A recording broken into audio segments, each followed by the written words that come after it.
in terms of secular rulers and stuff like that of when he received his prophecy. And we know he received his prophecy on like August the 29th, 600 and something BC. It's like at 3 in the afternoon. It's just like, wow. That's specific. Okay? Generally speaking, one doesn't write with the kind of specific details here like Luke does to try and compose myth or fiction, right? Or to try to cover up a conspiracy, which is often what is claimed, right? Oh, those early Christian writers, they were just making up stuff and it's all a big conspiracy. Well, they wouldn't write this way, because what would be the easiest thing to do, especially for people from that time period? Fact checking, right? You can say, there's no such person as Philip who was ever tetrarch in the region of Etruria and Trachonitis. Luke's a liar, okay? And if that was the case, for a detail like that, why would you believe anything else that Luke has to say, right? See, the more detail you provide, the easier it is to prove your story false as well as true, right? So generally speaking, when people tell lies, what's the best way to get away with a lie? Tell another lie, and you got to be vague. Do not get caught up in specifics, right? What is the standard tactic of police detectives when they're interviewing suspects, especially if there's more than one suspect they think involved in a crime? What's one of the first things they do with those suspects? Separate them. Get them as far away from each other as possible and then grill them for hours, right? And looking for specific details and see if they tell the same story or not, right? Because often if they haven't had time to practice or rehearse their story, they're going to be off on significant details, which then will lead the detectives further along in their investigation, right? So it's interesting. And I'm not talking about like just minor differences, but like key details, right? This is what they're looking for. And so Luke does this, okay? Liars love generalities that cannot be checked.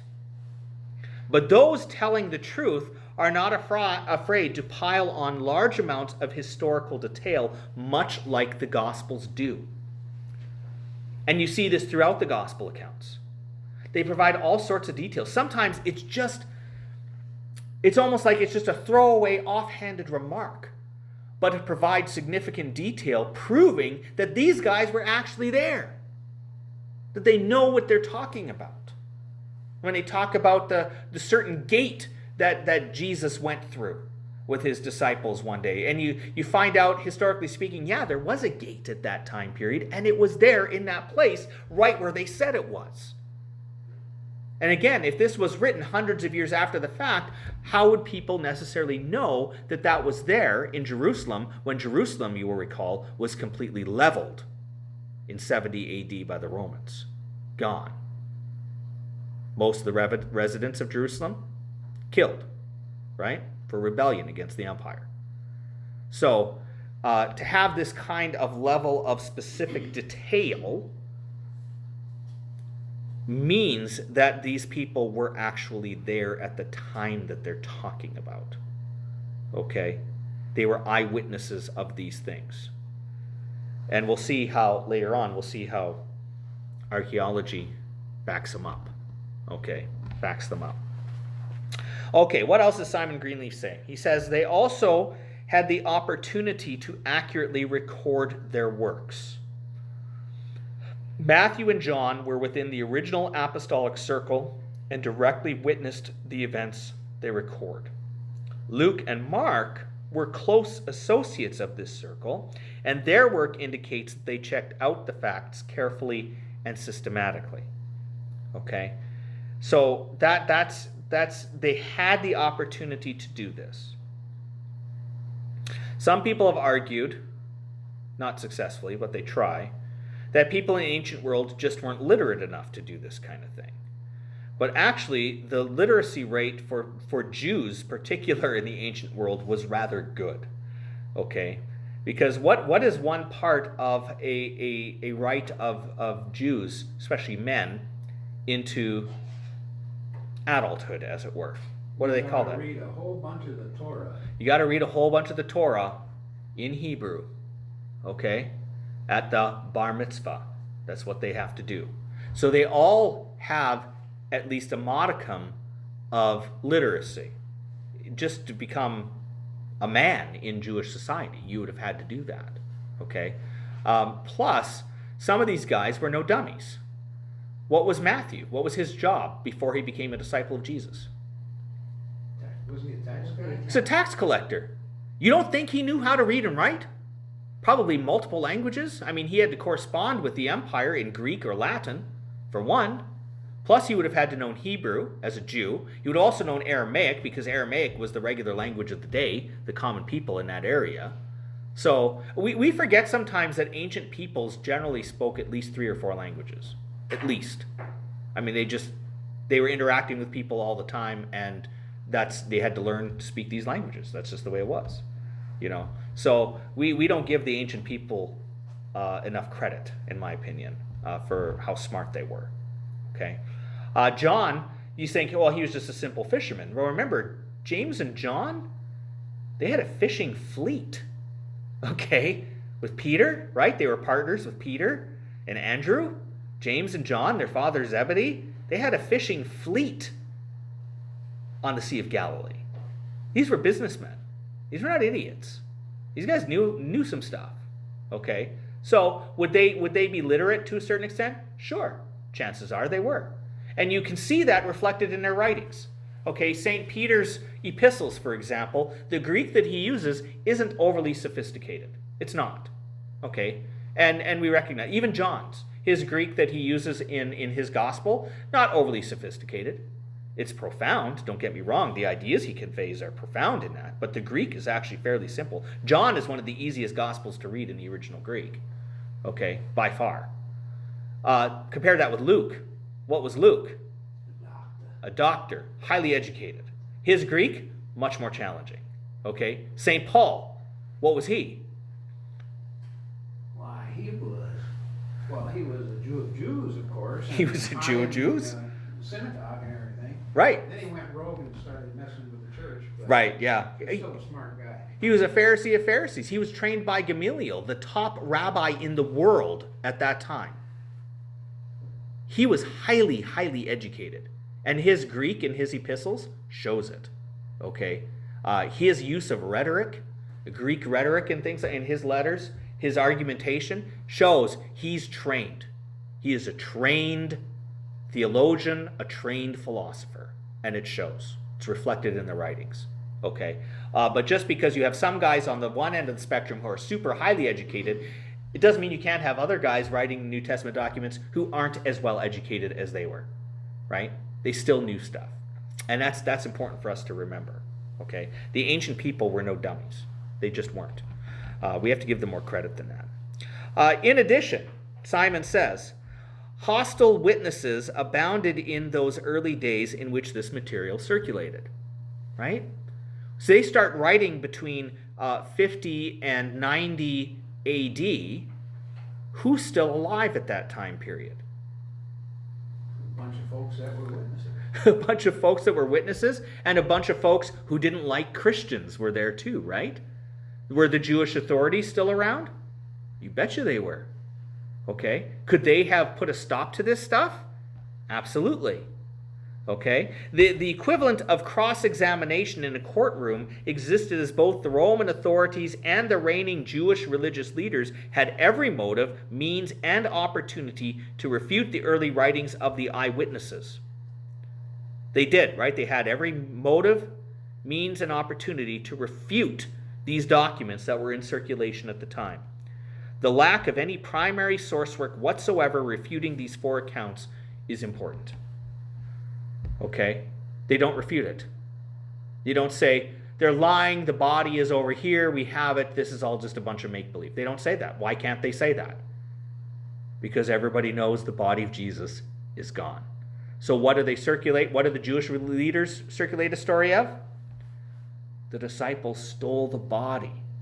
But if you remember when we talked about our lesson 8 on the resurrection of Jesus, that story just doesn't fit with what we know to be true about the way that the soldiers guarded things, who had the means and the opportunity to successfully guard that tomb, well, it certainly wasn't the disciples who were running scared, right, after their leader had just been taken prisoner, tried, and executed. You really think these 11 guys, remember Judas is dead, so these 11 guys are going to come and they're going to take over a squad of highly trained professional Roman soldiers who know that their lives are forfeit if they let somebody take this body that they've been ordered to guard? Really? You think that's going to work out well? No, it doesn't make any sense, right? So the evidence backs it up. So the fact that there is no primary source work refuting these 4 accounts of the Gospels is important. Why isn't there? Why do we not have anything? Well, because they didn't even bother trying, because they couldn't, because there was nothing to say, right? So it's interesting. Any questions on that stuff so far? The internal evidence and the bibliographic test. Any questions on those things? Have you heard any of this stuff before? Did you realize that about the number, the sheer volume of the historical documents of the New Testament? Did you ever heard that before? It's fascinating, isn't it? Fascinating. Thousands of documents that we have at our disposal, whereas, the other best works of antiquity, you've got maybe 10, 12, 2 or 3. Some people write whole doctoral dissertations based upon one surviving copy of a manuscript that's like 1,400 or 1,500 years removed from the original source. And nobody bats an eye about it. Nobody bats an eye about it. When it comes to the Gospels, it's like, no, that can't be true. It can't be true. Well, why not? Well, because if it is true, then we're in trouble, right? That's the way it tends to go with these things. All right. Let's see. How much time do we have? You guys okay for a few more minutes? Okay. We'll try and get through the external evidence test, and then we'll just take a break after that. So the external evidence test. Does reliable extra-biblical evidence material support or contradict Matthew, Mark, Luke, and John? So is there other stuff out there? It's outside of the Bible, but it's historical. It's reliably historical. Does it contradict or support what Matthew, Mark, Luke, and John write about? This test focuses on reliable historical materials outside of the texts themselves that may assist in confirming or refuting what those texts say about themselves. Ancient secular texts rarely have such additional confirmatory information available, since in essentially all cases, many centuries have passed between the non-existent original writing and the first copy. Okay? So most of the time, so much time has passed between the first copy and the non-existent writing that it's just too much to check on whether there's any artifacts still around. Okay, this is not so in the case of the 4 Gospels, however. So first of all, we have the testimony of the direct followers of the apostles, such as Papias and Polycarp, who are followers of John. We talked a little bit about them and some others in lesson 9 when we were talking about the validity of the New Testament Gospels. Okay, so these church fathers, early church fathers, they're writing at the end of the 1st century, beginning of the 2nd century, and they are confirming a lot of what the gospel writers said. And in fact, they're even quoting directly from those gospel sources as well. So much so that we can almost reconstruct the entire New Testament based upon the quotes from the church fathers alone. So without any manuscripts, copies, period, we could still pretty well reconstruct the entire New Testament record just based upon the quotations of the church fathers. That should tell us something too. Okay, very interesting stuff. Second, there is very strong support for the fact that Peter and Paul died under the Neronian persecution. Remember Emperor Nero went a little crazy, right? He set fire to Rome, burned half of it down, blamed the Christians, that guy, okay? He persecuted the Christians, and Peter and Paul died under his rule. If this is the case, their deaths likely occurred during that persecution around 64 AD. Then it is also reasonable to assume that the books of Acts in the New Testament precedes the date, because the book of Acts records the events of the lives of Peter and Paul, and would most certainly have recorded their deaths if they had died at the time the book was written. Right, and does Luke mention anything about the death of Peter or Paul in the book of Acts? No. Peter and Paul are still alive at the end of the book of Acts. What is Paul awaiting, in fact? He's waiting his trial before Caesar. Remember, he appealed to Caesar. As a Roman citizen, he had that right. Remember, he was being tried by the governor Festus, and he was getting nowhere, and he'd been under house arrest for months and months, and he was getting frustrated and angry, so he finally says, this is enough. I appeal to Caesar. And as a Roman citizen, he had the right to do that. I demand trial before Caesar, and that's what happened. Okay? And then he went and had to spend a couple years in house arrest in Rome, but eventually he got there, right? And he had his trial. But if that's the case, Peter and Paul both were killed in 64 AD. Now, if we know that Acts was written before 64 AD, what does that also mean about the Gospel of Luke? Because which was written first, Acts or Luke? Luke was written first. Luke even says so, right? He says that in the book of Acts, this is like a compendium. It's part 2. It's volume 2 to his gospel. So Luke, the gospel, was written before the book of Acts. If the book of Acts was written before 64 AD, this means that the gospel of Luke was also written before 64 AD. This is significant, okay? Because if the book of Acts predates AD 64, then Luke precedes that date also. However, it is also widely accepted that Matthew and Mark precede Luke. So there is an early date for 3 of the 4 Gospels at least. Indeed, within 30 years of the death and resurrection of Jesus, which happened around AD 33. So we are talking within a very short time frame here that these books are being written. This is significant. Okay, and if we want to get to some of the letters of Paul, the dates go even earlier than that.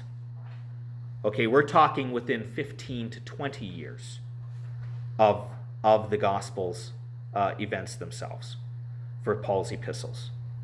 So this is huge for the transmission of these texts, okay? Thirdly, we have the evidence from archaeology, which is also compelling. In fact, archaeology has turned out to be the best friends that the Gospels ever had. And it is to this evidence that we will turn our attention next week. Or not next week, because we have our voters meeting next week. Sorry, it's got to be the week after that. I know, you're going to be just on pins and needles for the next couple of weeks here.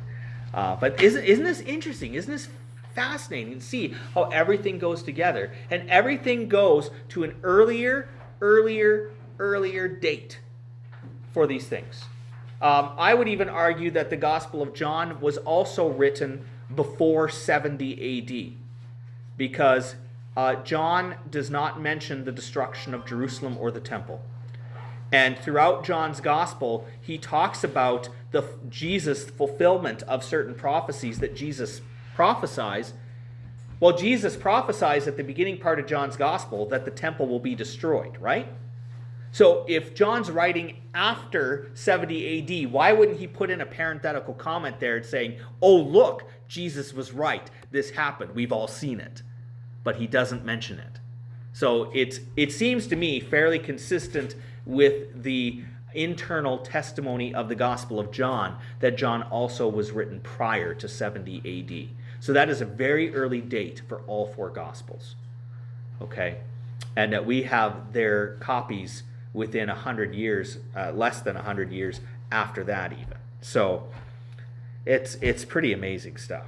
It's pretty amazing stuff that we have. All this support, all this evidence going towards it is profound. All right, any questions on any of that stuff? All right, well, let's close with the Lord's Prayer, shall we?